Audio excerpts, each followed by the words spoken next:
Hello children, welcome to ASA Education. Today our topic is Exploring Historical Objects and Places. अब इस chapter का objective क्या है?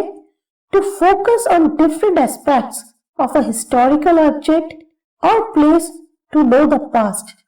सबसे पहले जो भी हम हिस्टोरिकल ऑब्जेक्ट या प्लेस पे विजिट करें या फोकस करें तो हम जानेंगे कि उसके डिफरेंट एस्पेक्ट्स क्या हैं, उसके पहलू क्या क्या रहे different, to appreciate the value of heritage.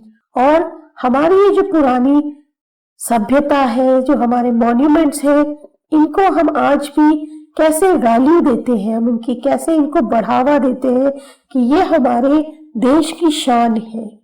Background in history an object assumes importance when we understand its value in the past.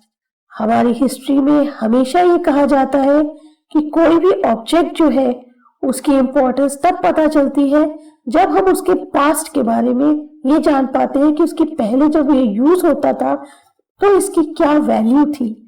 Careful observation of historical objects can help us unfold many secrets of the past. अगर हम इन्हीं historical objects को ध्यान से पढ़ें तो हम जान पाएंगे कि इनके जो अंदर कितने पुराने राज छिपे हुए हैं, कैसे कैसे इनको बनाया गया होगा, इनको यूज किया गया होगा, उनके सबके एक सीक्रेट्स जो है इन हिस्टोरिकल ऑब्जेक्ट्स को अच्छे से पढ़ने में पता चलेंगे। It could be a ceramic pot, painting and a piece of jewellery, sculpture और टेक्सटाइल। अब ये हिस्टोरिकल ऑब्जेक्ट कोई भी हो सकता है, चाहे वो एक सिरेमिक पॉट हो, कोई पेंटिंग हो या कोई एक ज्वेलरी का हिस्सा हो, छोटा सा पार्ट हो, कोई मूर्ति हो या फिर कपड़ा हो। Children too can discover some hidden और unknown information about a historical artefact. Even बच्चे भी जो है कोई भी हिस्टोरिकल आर्टिफैक्ट को लेके उसके बारे में जानकारी हासिल कर सकते हैं जो कि शायद छुपी हुई हो या फिर जिसके बारे में कोई ना जानता हो। Methodology with the help of elders and teachers identify historical objects in your neighborhood।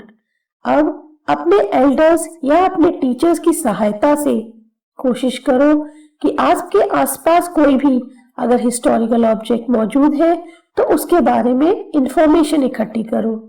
अब इसमें क्या क्या हो सकता है?